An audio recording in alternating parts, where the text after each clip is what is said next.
Assalamualaikum warahmatullahi wabarakatuh. Ketemu lagi di Menari episode 21.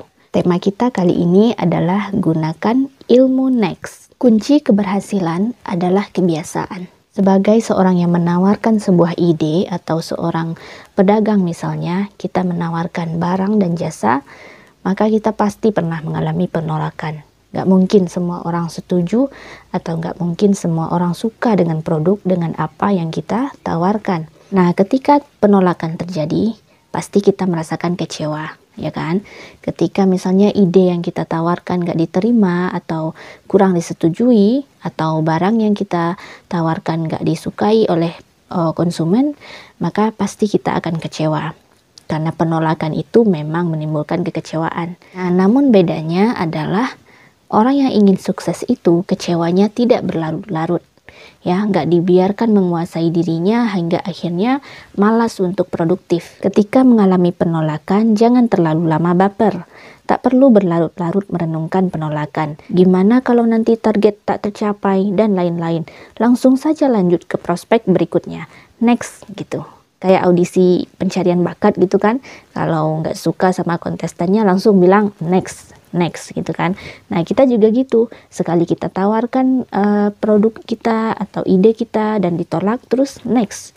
Maka kita coba ke target berikutnya. Sebab yang membuat kita tidak produktif seringkali memang bukan kemampuan, melainkan perasaan. Malas, jenuh, kecewa, takut adalah beberapa jenis perasaan yang kerap menghalangi seseorang untuk segera mengambil tindakan dan melakukan perbaikan. Nah, jadi gitu ya. Produk kita atau ide kita nggak disukai oleh orang lain, bukan berarti kita nggak punya kemampuan. Bukan berarti kemampuan yang kita miliki itu jelek, ya. Tapi memang nggak sesuai aja sama selera mereka. Maka segeralah cari target berikutnya. Cari siapa jodoh dari ide kita ini, siapa jodoh dari produk yang kita tawarkan ini, karena pasti ada gitu kan, tinggal kita gunakan ilmu next. Oke.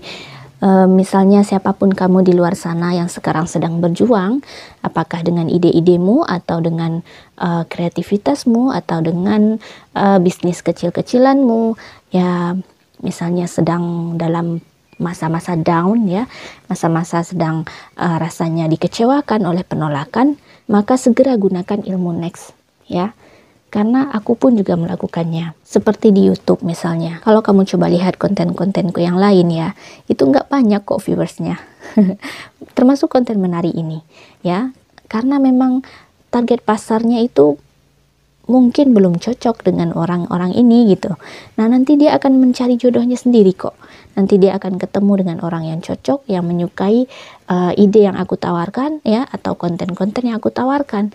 Jadi nggak masalah, jangan berhenti. Kalau sekarang kontenmu di YouTube misalnya tentang game, nah terus ya sedikit peminatnya gitu kan, karena berbagai keterbatasan dalam videonya. Lanjutin aja nanti seiring berjalannya waktu, videomu akan membaik, akan ketemu dengan jodohnya yang cocok, maka orang-orang akan melihat, orang-orang akan menerima. Penulis juga gitu ya, kalau kamu sedang berusaha menjadi penulis, nah kalau tulisanmu udah selesai terus kamu kirim ke penerbit, ternyata nggak digubris sama penerbit, ya, nggak apa-apa, lanjutin aja. Kirim ke penerbit minor mungkin. Kamu juga bisa cari-cari info tentang penerbit yang menerima semua jenis tulisan, ya. Nah, jadi pokoknya gunakan ilmu next. Nah, kalau aku kan memang yang akan dikirim itu yang belum ada. Karena belum selesai tulisannya sampai sekarang. Tapi ingat ya, yang perlu kita lakukan ketika kita mengalami penolakan, ya rasakan rasa kecewanya sebentar, ya.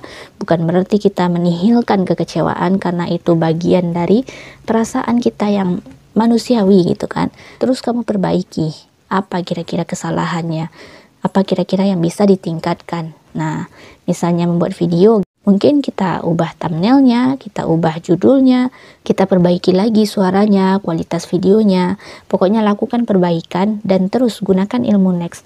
Kalaupun belum ketemu dengan jodohnya, siapa yang suka dengan video-video kita, ya nggak apa-apa. Nanti suatu hari pasti akan ada.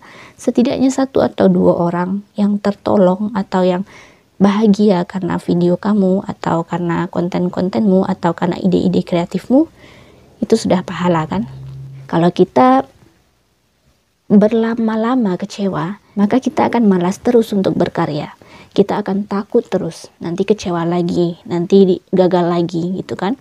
Begitu juga dengan kamu yang lagi jualan, yang lagi merintis bisnis. Nah, kalau kamu terlalu takut kecewa, terlalu takut nggak ada pelanggan atau gimana, kamu akan di situ-situ aja. Misalnya satu orang yang kamu tawarkan produk dia nggak suka, bukan berarti orang lain setelahnya juga nggak suka. Karena selera itu subjektif ya, tergantung pribadinya masing-masing. Jadi jangan pernah berhenti. Ketika kamu berhenti, ketika itulah kamu kalah. Dan menariknya, ilmu next ini juga bisa digunakan dalam kehidupan kita yang lain ya. Misalnya kita sedang ingin meningkatkan kualitas diri, ingin meningkatkan kualitas ibadah. Nah, terus kita udah bikin nih list-listnya ya. Mau tilawahnya berapa, sholat sunnahnya berapa, saum sunnahnya berapa. Ternyata nggak tercapai. Nah, jangan kecewa lama-lama ya. Bukan berarti kamu nggak akan pernah bisa mencapai target itu. Gunakan ilmu next. Ulang lagi. Lakukan lagi. Misalnya belum tercapai juga, gunakan ilmu next. Nah, hingga akhirnya kebiasaan itu pelan-pelan terbangun. Makanya Allah pernah bilang kan, iman manusia itu bisa naik, bisa turun. Allah aja menerima gitu. Allah aja menerima kita pernah naik, pernah turun imannya. Maka ketika turun, naik lagi, jangan berlama-lama di bawah gitu ya. Intinya jangan pernah berhenti, jangan pernah berhenti berusaha, jangan pernah berhenti mencoba. Karena suatu hari akan ada masanya untuk kita. Masing-masing kita punya timing yang tepat untuk kita bersinar dengan cara masing-masing. Assalamualaikum warahmatullahi wabarakatuh.